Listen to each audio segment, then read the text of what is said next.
बहस मध्य प्रदेश में। मैं हूं आपके साथ अमित शर्मा। सनातनी श्रद्धा पर बहस के बीच कांग्रेस पितृपक्ष पर एक तरफ प्रत्याशियों की सूची जारी नहीं कर रही है, तो वहीं दूसरी तरफ श्राद्ध पक्ष में जारी हुई बीजेपी की लिस्ट पर प्रहार कर रही है। मुख्यमंत्री शिवराज सिंह चौहान को श्राद्ध पक्ष में टिकट देने पर विद कांग्रेस नाम वाले एक अकाउंट से विवादित पोस्ट ने इस नई बहस को छेड़ दिया है। देखिए हमारी खास रिपोर्ट। कि जो लोग इतना भी ध्यान नहीं रखते हैं वो नकली हिंदुत्व का चोला पहनकर किसी धर्म के ठेकेदार न बने। आप जीते जी व्यक्ति का श्राद्ध मनाने की बात कर रहे हो, इससे ज्यादा शर्मनाक कुछ नहीं होगा।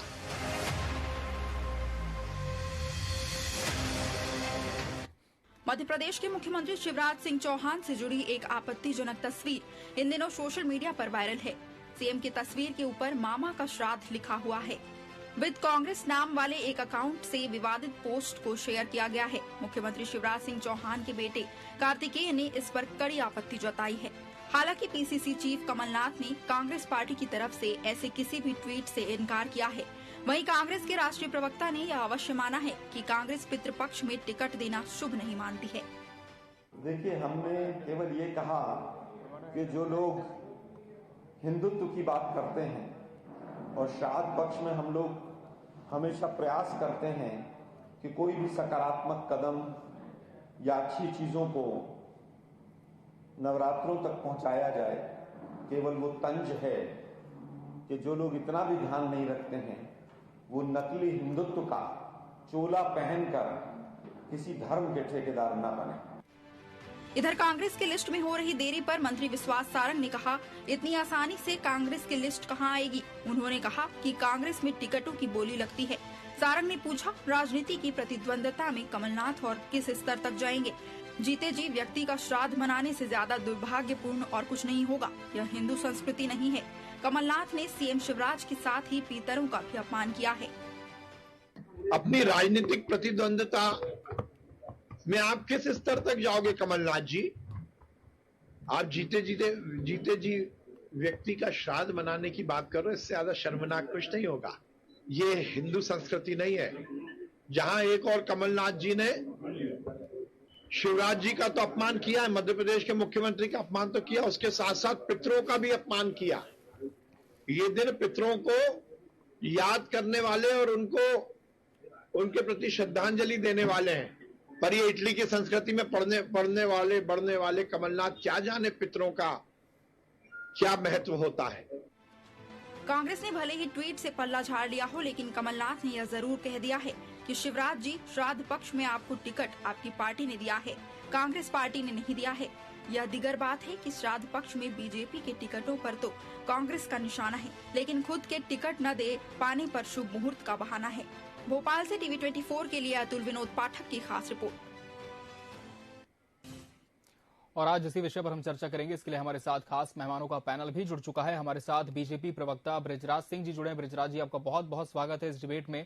कांग्रेस से नीलाभ शुक्ला जी अपना पक्ष रखेंगे। नीलाभ जी, आपका भी बहुत बहुत स्वागत है।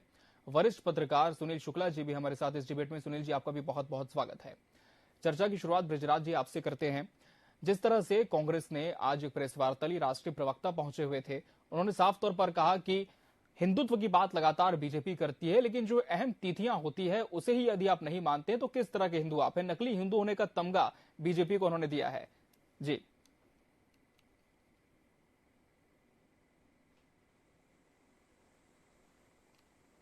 जी चीजें जरूर कहना चाहूंगा इस विषय पर। जी सबसे प्रथम यह है कि भ्रष्टाचार, परिवारवाद और तुष्टीकरण में डूबी हुई यह पार्टी हिंदुत्व का हा भी नहीं जानती है। जी ये जितने भी आज की डेट में कांग्रेस के नेता हैं, इनको हिंदुत्व और सनातन धर्म की पद्धतियों की जानकारी ही नहीं है।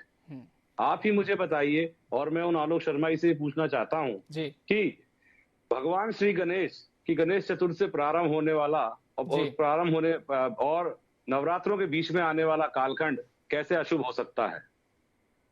कौन से धर्म में लिखा है, कौन से शास्त्र में लिखा है, कौन से वेद में लिखा है कि इस कालखंड में आने वाला समय अशुभ होता है? पितृ धरती पर आते हैं, पृथ्वी पर आकर अपनी संतानों को देखते हैं, पूर्वज पुरखे खुश होते हैं।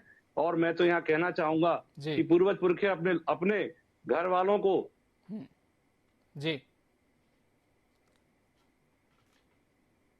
जी बृजराज जी जी। ठीक है, तो उनका आशीर्वाद हमारे लोग जिनको आज वो मिला है, उनको टिकट जो हमने दी है, उनको आशीर्वाद मिला है। और आप देखिएगा कि इस लिस्ट में जिन लोगों को हमने टिकट दिए हैं, उनको उनके पूर्वज और पुरखे इतना आशीर्वाद देंगे कि वो विजयी होंगे और विजयी भाव कह के जाएंगे। आखिरी बात मैं कहना चाहता हूं कि हमें फर्जी हिंदू कहते हैं। इन्होंने एक बच्चा बचाओ आंदोलन करके एक इंडी अलायंस चलाया हुआ है, जिसके अंदर इन्हीं के सहयोगी दलों के नेता और उनके पुत्र, विशेषकर उदयनिधि स्टालिन और प्रियांक खरगे, इसी सनातन धर्म को खत्म करने की बात करते हैं। इसे डेंगू मलेरिया जैसे बीमारियों से कहते हैं, बोलते हैं इसे इरेडिकेट कर दे जा रही है, इसको खत्म कर देना चाहिए, इसका इलाज किया जाना चाहिए। उस पर तो ये कुछ नहीं बोलते। कमलनाथ जी के मुंह में दही जम जाता है, आलोक शर्मा जी के मुंह में दही जम जाता है। अरे आप ही की पार्टी में दिग्विजय सिंह इतने बड़े अखंड हिंदू हैं, सुबह उठ के योग करते हैं, पूजा पाठ करते हैं, प्रमोद आचार्य जैसे लोगों के पास जाकर शिक्षा दीक्षा लेते हैं। उनसे ही पूछ लीजिए कि श्राद्ध पक्ष के अंदर श्राद्ध पक्ष शुभ होता है कि अशुभ होता है। ठीक है, जवाब ले लेते हैं नीलाभ जी। पितरों का आशीर्वाद मिलेगा सभी प्रत्याशियों को जिन्हें इस दौरान बीजेपी ने मैदान में उतारा है, लेकिन फिर क्यों कांग्रेस ये कह रही है कि बीजेपी सिर्फ हिंदुत्व का दावा करती है लेकिन जो अहम तिथियां हैं उन्हें नहीं मानती? यार हिंदुत्व समझ ही नहीं पाए और ये मनगढ़ंत कपोल कथा है। शास्त्रों में अश्विन माह के कृष्ण पक्ष को पितरों को समर्पित किया गया, ये शायद इनकी जानकारी में भी नहीं हुआ। इसी वजह से 15 दिनों में कोई शुभ कार्य नहीं होते। ये दिन पितरों को के सम्मान में समर्पित है। जी पितर आते हैं, ध्यान उन पर लगाया जाता है। सनातन धर्म में क्या निर्देश है कि आप सनातन धर्म की बात मत करेंगे। सनातन धर्म का चोला तो जरूर पहनते हैं, ये सनातन धर्म के बताए हुए दिशा निर्देश का मखौल उड़ाते हैं और जो सनातन धर्म की दिशा निर्देश का पालन करता है उस पर तंज कसते हैं। इसे मतलब सनातन धर्म का कुछ भी पता नहीं, आपसे डटे डटा तोते की तरह बोलते हैं। सीधी बात है। अब मैं व्यवहारिक बात करें, हमारी सूची पूरी तरह से तैयार है जी। अमूमन क्या होता है, कोई भी विधानसभा होती है, कांग्रेस एक बड़ी पार्टी, बड़ा कुनबा है, तो सबसे शुभ संकेत ये है, शुभ संकेत कहूंगा, एक विधानसभा से कई दावेदार खड़े होते हैं कि हम चुनाव लड़ना है। तो एक पैनल तैयार की जाती है, स्थानीय नेताओं से लेकर जिला अध्यक्ष से लेकर शहर अध्यक्ष से लेकर सबकी राय शुमारी करके पैनल तैयार की जाती है। उसके बाद उसको टिकट का वितरण होता है। तो ये भी तय किया जाता है कि जो संभावित उम्मीदवार है किसी एक को टिकट देंगे, उसका सहयोग करेंगे। इस तरह हमारी एक विधिवत लिस्ट तैयार हो चुकी है। आप देखिएगा, मैं आपको दावे से कह सकता हूँ कि हमारी लिस्ट आएगी तो क्षणिक भी असंतोष नहीं रहेगा। सभी कार्यकर्ता उत्साह के साथ, भले मैं खड़ा हूँ, मेरे क्षेत्र में 4 लोग मांग रहे हैं, मैं मांग रहा हूँ, अगर किसी को टिकट मिलता है सब लोग उसकी मदद करेंगे। भारतीय जनता पार्टी ने सबसे पहले 79 टिकट बांटे, आधे हरल्ले विधायक पहले वे कारतूसों को टिकट दे दिया गया, वंशवाद चला, शफलिंग कर दिया गया। लगभग 79 में 40 सीटों पर खुलकर विरोध हुआ, असंतोष हुआ, सिर्फ फटाफट हुई, सड़कों पर हुई। दूसरी लिस्ट आई, उसमें भी यही कहानी हुई। अभी जो लिस्ट आई उसमें 6 आधा दर्जन सांसद, 3 केंद्रीय मंत्री, एक वरिष्ठ कांग्रेस के भाजपा के वरिष्ठ केंद्रीय स्तर के नेता को चुनाव में धकेल दिया गया, जबरिया। ये लालच देकर कि आपको विधायक नहीं बनेंगे, कुछ और बनाएंगे, और वो सीना ठोक कर कह रहे हैं कि मैं विधायक बनने नहीं आया हूँ, मुझे तो बड़ी जवाबदारी मिलेगी। उसके बाद प्रकट होते हैं शिवराज जी को वापस बुद्धि से टिकट दे दिया जाता है, इन सबके मंसूबों पर पानी फेर दिया जाता है। तो इनका जो आपसी अंतर कल है, शिवराज भाजपा, नाराज भाजपा, महाराज भाजपा का, ये सड़कों पर आ चुका। ये बौखलाहट है, ये एक तरह की बौखलाहट है। अब इस तरह के झूठे ट्वीट बाजार में प्रसारित करके संपेठी लेना चाहते हैं, संवेदना लेना चाहते हैं, उसका ठीकरा, उसकी बदनामी कांग्रेस के माथे फोड़ना चाहते हैं। ये षड्यंत्र है जो कांग्रेस के खिलाफ चलाया गया। जनता सब समझ रही है, कांग्रेस संस्कारित पार्टी है, संस्कार कांग्रेस उच्च कोटि के संस्कार। चलिए, तो जो विद कांग्रेस का ट्विटर हैंडल है वो भी षड्यंत्र है, आप ये कह रहे हैं? षड्यंत्र बनाकर कांग्रेस को मोहरा बनाया गया है, ये हल्की चाल है जी। ठीक है, वरिष्ठ पत्रकार सुनील शुक्ला जी का रुख कर लेंगे। सुनील जी, अब चूंकि बात सनातन पर एक बार फिर से आ चुकी है, लेकिन इस बार जो मसला है वो सूचियों का है। कांग्रेस का ये कहना है कि हम तो सिर्फ पितृपक्ष के खत्म होने का इंतजार कर रहे हैं, सूची पूरी तरह से हमारी तैयार है।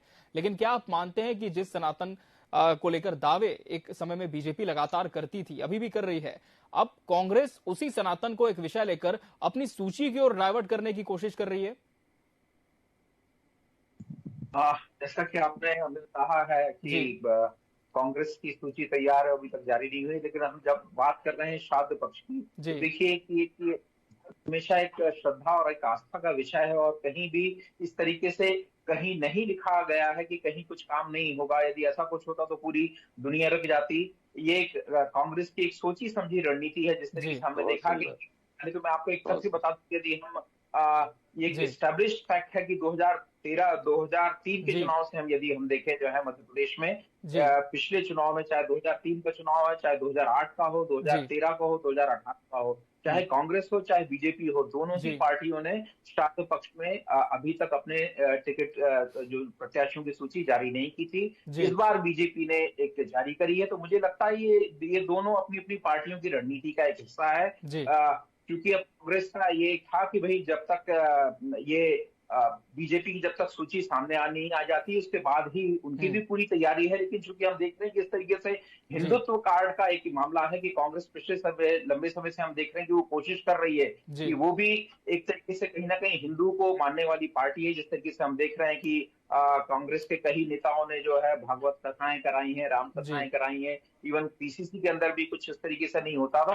तो ये पूरा एक मामला है कि किस तरीके से कांग्रेस एक उसको एक ये है कि भाई अभी तक हमारी अगर सूची अब बीजेपी की आ गई है, और अब चूंकि कुछ 13 अक्टूबर को फिर केंद्रीय चुनाव समिति की बैठक है और 14 अक्टूबर को वो जो है श्राद्ध पक्ष खत्म हो रहे हैं, तो बहुत संभव है कि जैसा कमलनाथ जी ने अभी सत्ता में शायद उन्होंने कहा भी है कि भाई जैसे ही श्राद्ध पक्ष खत्म होगा और ये सूची वापस आ जाएगी। तो सिर्फ मामला मात्र और मात्र सिंबोलिज्म का है, एक हिंदुत्व का एक छवि को एक तरीके से एक संदेश देने का है कि हम भाई इसको हम पार्टी हमारी हिंदुत्व और उसको मानती है, इसलिए हम पार्टी अपना लिस्ट जारी नहीं कर रही है, श्राद्ध पक्ष के बाद जारी करेगी।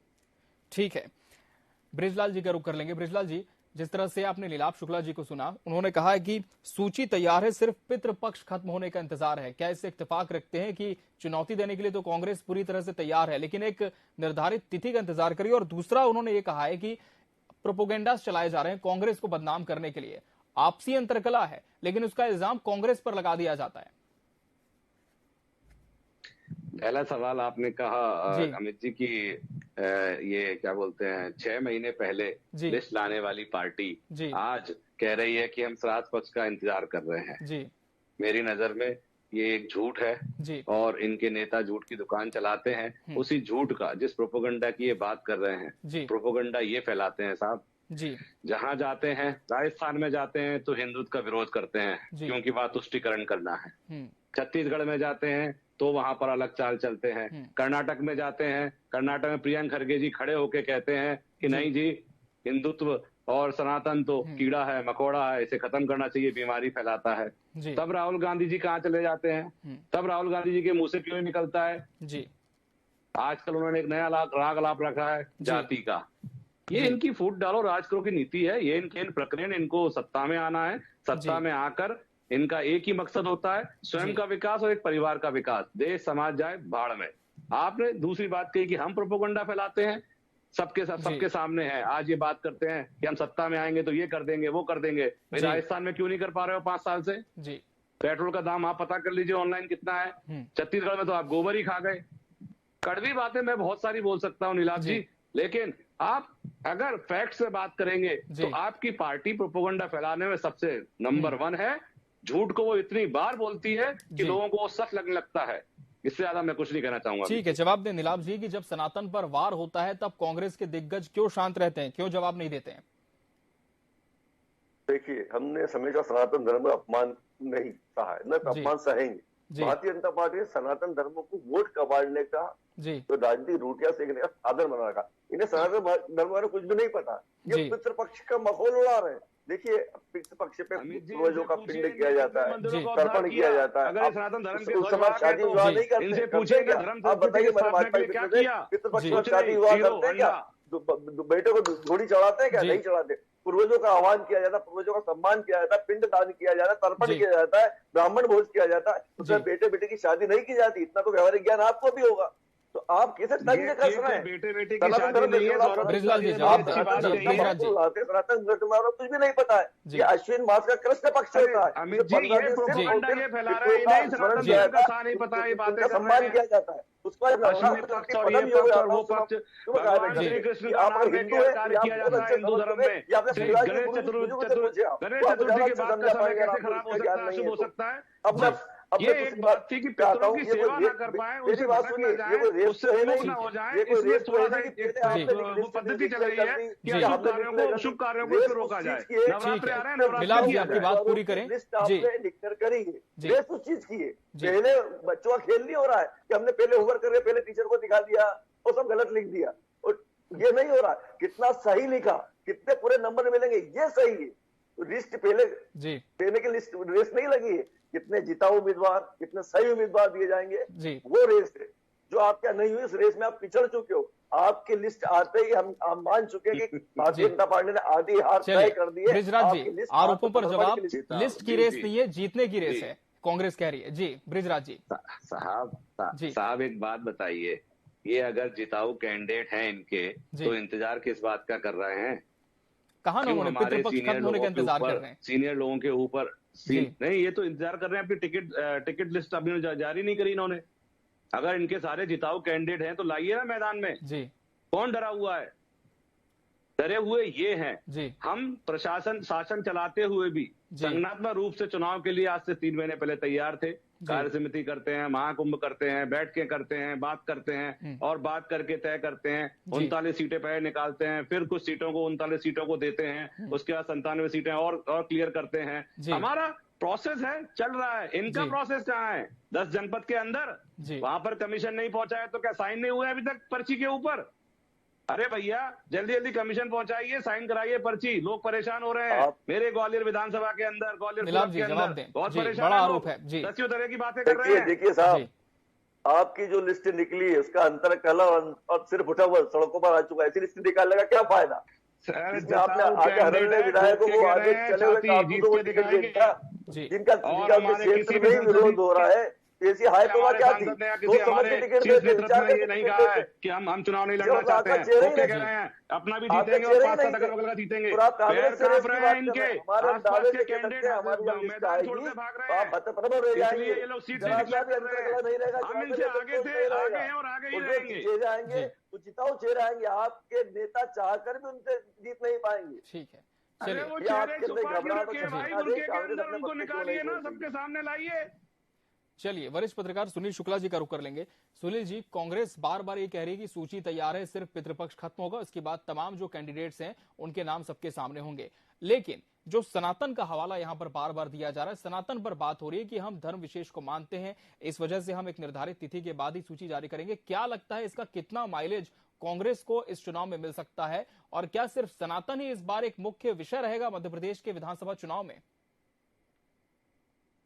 देखिए अमित, पिछली बार भी जैसे बात हुई कि ये मध्य प्रदेश का ये ऐसा चुनाव है ये कि बहुत ही कांटे का मामला है, जिसको आज तक भी अपन कह रहे हैं कि ये पहला ऐसा चुनाव है जिसमें किसी तरीके की, चाहे बीजेपी की तरफ से बात कहें, चाहे हम कांग्रेस की तरफ से बात कहें, कहीं कोई जनता में कोई लहर नहीं है, कोई बड़ा मुद्दा नहीं है चुनाव के अंदर। देख रहे हैं कि बीजेपी लगातार इतने सालों से सत्ता के अंदर है, तो चूंकि वो सत्ता में है और जैसा हम देखते आ रहे हैं कि बीजेपी एक हर चुनाव पे कोई युद्ध की तरीके से जीती है, तो उनकी स्ट्रेटजी उन्होंने ये अपनाई कि भाई जो भी है कि हम इसको जल्द से जल्द देखें कि भाई जो पहले वो करेगा वो उसको माना जाएगा। लेकिन चूंकि कांग्रेस चूंकि कहते हैं कि भाई जिस तरीके से वो जो दूध का जला वो फूंक फूंक के, तो हमने देखा कि किस तरीके से कांग्रेस के साथ 2018 में वो जो सत्ता में आए थे और जिस तरीके से 2020 में जो सत्ता पलट हुआ कि कई सारे कांग्रेस के ज्योतिरादित्य सिंधिया और उनके समर्थक विधायक जाके किस तरीके से बीजेपी में मिल गए और कमलनाथ की सरकार को उन्होंने गिरा दिया। तो इस बार ही कांग्रेस की रणनीति का हिस्सा है कि ये भी था कि भाई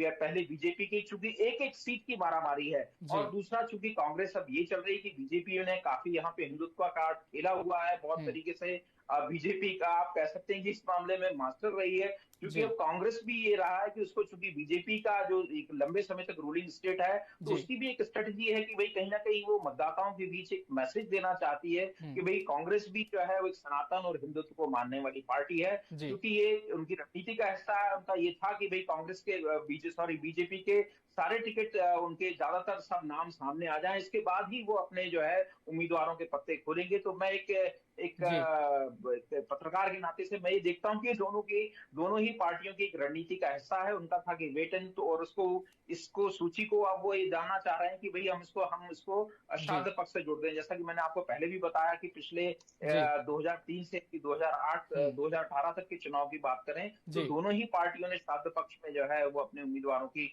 घोषणा नहीं की है। और चूंकि ये मामला है कि इस बार बहुत कांटे का मुकाबला है और कांग्रेस इस बार बहुत फूंक के, तो ये बीजेपी की स्ट्रेटजी है कि हम सब होके एक तरीके से वो एक मैसेज देना चाह रहे हैं कि हम कॉन्फिडेंट हैं पूरी तरीके से, हमने पहले घोषित कर दिए हैं। और कांग्रेस कहीं ना कहीं लग रहा है कि नहीं, उसको ये लग रहा है कि पिछली बार जिस तरीके से 15 महीने की सरकार के बाद 2020 में ये हुआ था, तो ये इसका बहुत है कि वो फूंक के, इसलिए वो इंतजार कर रही है, बीजेपी की सूची का इंतजार किया। और उसके बाद क्योंकि अब लग रहा है कि अब आज तारीख 11 तारीख हो गई और 3 दिन ही बचे हैं, तो मुझे लग रहा है कि कहीं ना कहीं कांग्रेस जो है वो हिंदुत्व का कार्ड खेलना चाह रही है। इस कारण से वो श्राद्ध पक्ष की बात कर रही है। इसलिए उन्होंने कहा है कि साहब जैसे ही 14 तारीख को ये होगा, मेरे ख्याल से 13 अक्टूबर को दिल्ली में उनकी, फिर तो 13 अक्टूबर को अगर ये बात है तो फिर केंद्रीय चुनाव समिति की बैठक भी नहीं होना चाहिए। अभी पिछले दिनों केंद्रीय चुनाव समिति की बैठक हुई तो सब उनकी सारी तैयारी है। और ये भी माना जा रहा है कि कांग्रेस के लगभग जो भी उनके हैं उन्होंने अपने संकेत दे दिए हैं, जिन लोगों के टिकट है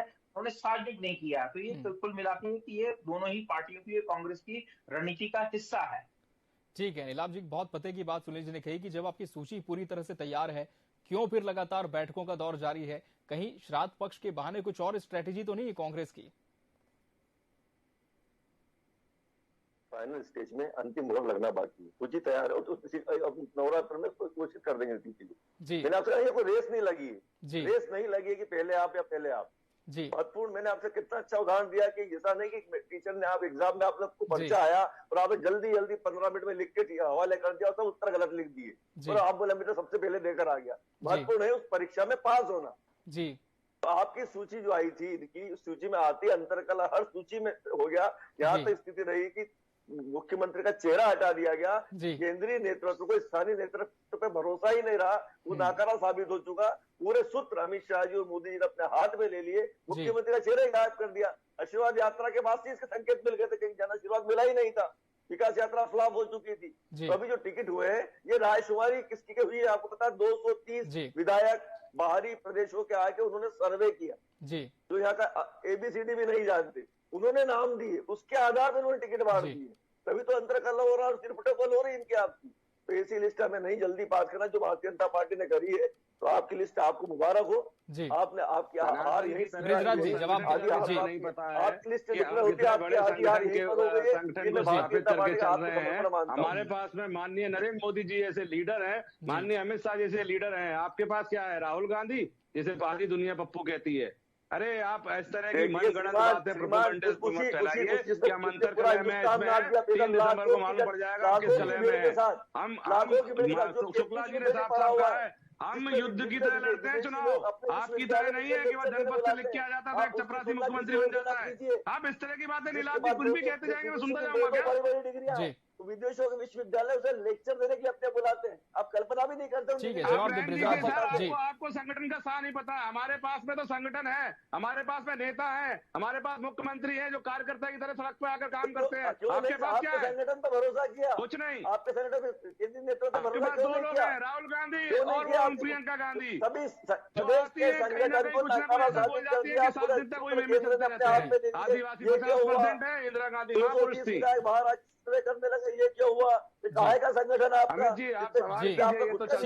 वरिष्ठ पत्रकार सुनील शुक्ला जी का मैं रुक करूंगा। कार्यक्रम के अंतिम चरण में हम पहुंच चुके हैं। सुनील जी, अब चूंकि कांग्रेस की सूची आने में फिर भी 3 से 4 दिन का समय संभावित और बताया जा रहा है जब तक सूची आएगी, लेकिन क्या आपको लगता है कि अब जो समय है जैसे जैसे और बढ़ता जाएगा आगे, वैसे वैसे जो कैंडिडेट्स होंगे उन्हें तैयारियों के लिए बहुत कम समय मिल जाएगा?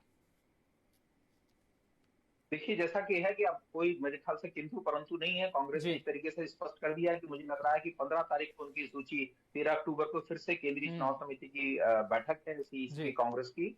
और जैसा कि कुछ जो प्रदेश कांग्रेस अध्यक्ष हैं और जो कांग्रेस की तरफ से मुख्यमंत्री पद के घोषित उम्मीदवार, जिस तरीके से कहा जाए कि भाई कांग्रेस इस मुद्दे पर क्लियर है और उन्होंने कमलनाथ को अपना घोषित एक चेहरा मुख्यमंत्री का बता रखा है, तो कांग्रेस की पहली सूची 15 को आ ही जाएगी। और जैसा आपने देखा कि अब आमतौर पर जब से ये हुआ है कि अब कोई भी चुनाव होता है वो आमतौर पर ये माना जाता है कि 45 दिन एक मोटा जो है 40 से 45 दिन एक मिलते हैं, तो एक पर्याप्त समय है। और दोनों पार्टियां, चूंकि दोनों ही बड़ी राष्ट्रीय दल हैं और बड़े जनाधार और एक संगठन वाले दल हैं, तो मुझे नहीं लगता कि इसको लेके उम्मीदवारों को लेके कहीं कुछ आएगी। और जैसा मैंने पहले भी कहा कि कांग्रेस की सूची, क्योंकि उनकी स्ट्रेटजी है, वो जिन लोगों के नाम उनके तय हैं वो लगभग उनको एक संकेत दिए जा चुके हैं उनको, और उन्होंने अपना तरीके से एक तरीके चुनाव प्रचार और अपनी तैयारी वो कर दी है। तो मुझे नहीं लगता कि इसको लेके कोई बहुत चुनौतीपूर्ण होगी। दोनों जो है कांग्रेस बीजेपी के दोनों अपन कहें उम्मीदवार या दोनों जो राजनीति करने वाले लोग हैं उनको सब पता है, सब इसके अभ्यस्त हैं और वो अपने अपने तरीके से। और अब मैंने कहा कि यहाँ चुनाव में तो अब साम दाम दंड भेद सब चलता है, तो सब तरीके से ये है कि भाई इलेक्शन की प्रोसेस है। अभी इलेक्शन 9 अक्टूबर को चुनाव आयोग ने पूरा कार्यक्रम घोषित कर दिया है। हमारे यहाँ 17 नवंबर को वोटिंग होगी और दिवाली के करीब 5 दिन बाद वोट पड़ेंगे। तो मुझे लगता है कि इस लिहाज से ऐसी कोई दिक्कत वाली बात नहीं है। दोनों उम्मीदवार जो है पार्टी जब सामने आ जाएंगे और उसके बाद धीरे धीरे से जो है वो चुनावी माहौल जो कहते हैं चुनाव, बाकी दोनों पार्टियों के उम्मीदवार, दोनों पार्टियां चुनाव की तैयारी में है, दोनों अपने अपने तरीके से मैदान में एक्टिव हो चुकी हैं। बस बात यह है कि मुझे लग रहा है कि बहुत जैसे ही 15 तारीख होगी और कांग्रेस लगभग बहुत तेजी के साथ में, जिस तरीके से कांग्रेस अभी भी बीजेपी ने 136 उम्मीदवार घोषित किए हैं, अभी भी उनकी जो है 200 सीटों पर, अभी काफी सीटों पे उम्मीदवारों के उनके भी नाम आना बाकी हैं। तो मुझे लगता है कि कांग्रेस की पूरी तैयारी है और वो 15 के बाद वो भी बहुत घोषित कर देंगे और बहुत संभव है कि वो ज्यादा से ज्यादा 2 या 3 उनकी सूचियों में उनके सारे उम्मीदवारों की घोषणा हो जाए। चलिए, तो लगातार नजरें बनी हुई है कि कब तक कांग्रेस की पहली सूची आती है और बीजेपी की अंतिम। फिलहाल आप मेहमानों का बहुत बहुत शुक्रिया हमसे इस डिबेट में जुड़ने के लिए और इसका हिस्सा बनने के लिए आपका बहुत बहुत धन्यवाद। इसी के साथ बड़ी बहस मध्य प्रदेश डिबेट लाइव में आज के लिए फिलहाल इतना ही। कल हम फिर हाजिर होंगे बड़े विषय के साथ। तब तक के लिए दीजिए इजाजत। नमस्कार।